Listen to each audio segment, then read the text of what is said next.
Merhaba, ne yapıyorsun seni? Nasılsın? İyi misin? Korkma. Эй, как самолюбишься? Здравствуй, момче. Машаллах, валлах. Това е Ценко, аз съм батето Йосуф. Сега, ние двамата с него сме дошли да избираме за овцата.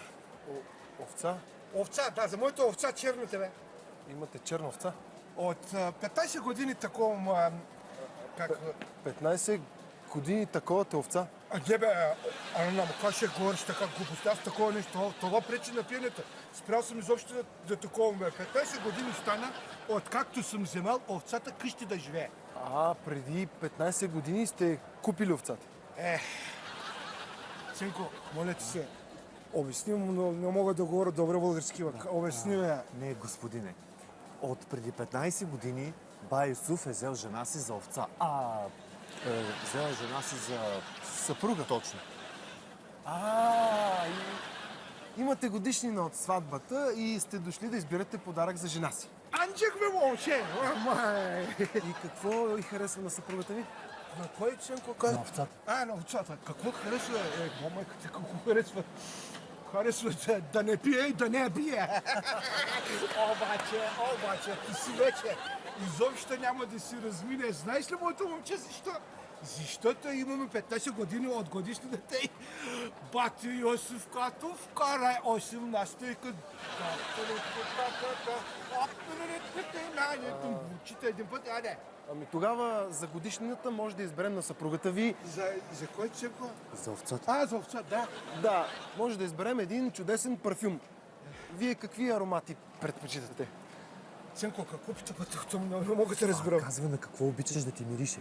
На мене, бе? На мен обичам да мириш чеверме. Имам байл да. Хоч кафа, дето затворената парна машина да...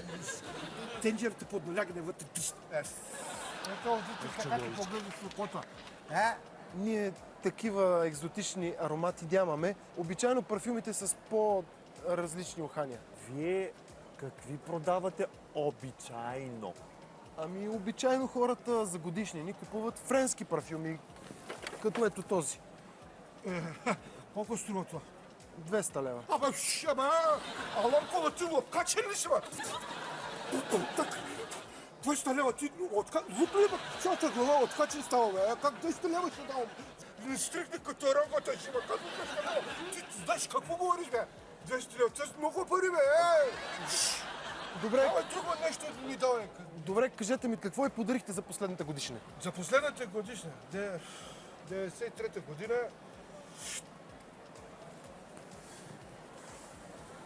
97-ма, нищо не съм подарил. Браво, много хубаво сте направили. Мерси. Така и тогава да помислим с какво може да изненадаме. Момченце, аз ако искам да изненада майшето, до вечер ще измия краката с топла вода и ще изненада майшето. Дошъл съм да избирам подарък. Добре, поне малко трябва да ми помогнете. Например, какво обича да прави съпругата ви? Какво обича да прави? Да не знам, тя в лицето малко като мъжки орангутан, обича да се прави на красива. Чудесно, тогава мога да ви предложа едни невероятни сенки. Ето. Ценко, какво е това? Моля ти си кажи. Това са сенки. Дето жените си го слагат на очите отдолу зелено, отгоре синьо. Сенки. Аз такива сенки всяка вечер слагам на жената, като вкарам 3 стики. Като ме доса, като си открие един път от тази страна, като вкарам още 3 реки, слагам сенки на майка й. Като изпи 1 килограм реки, на цялата махала сенки слагам. Така че тези сенки въобще няма да му даваш, дай нещо друго, хайде. Добре, вижте какво. Кажете ми колко пари сте определили за подарък, аз ще помисля какво да ви предложа. Чакай момент. 3 лева. 3 лева, не мислите ли, че е твърде оскъдно? Ценко, какво каза пък? Пита дали 3 лева не е много малко. Сега какво да правя? 3 лева. Добре тогава, айде. 5 лева. 5 лева. Ти знаеш ли, това е четвърт надник. 5 лева ще дам. Ясно! Знаете ли какво? Забравете за парите. Какво каза Ценко? Каза да не помним. Няма да помня. Ето, вземете това и го подарете на съпругата си. На кой? На овцата за годишнината. Ето. Какво е това? Това са капки за очи. Да си ги слагат 2 пъти дневно, дано най-накрая да види за кого се е омъжил. Добре сега. Колко струват? Гратис. Ценко, какво каза пак това? Без пари. Добре, без пари. Момче, мерси много. Благодаря ти. Да знаеш. Жив да знаеш. Църква хем да надяваш. Моля. Айде, тръгваме. Ако ти трябва гипс картон, железобетон, обаждаш се на Ценко.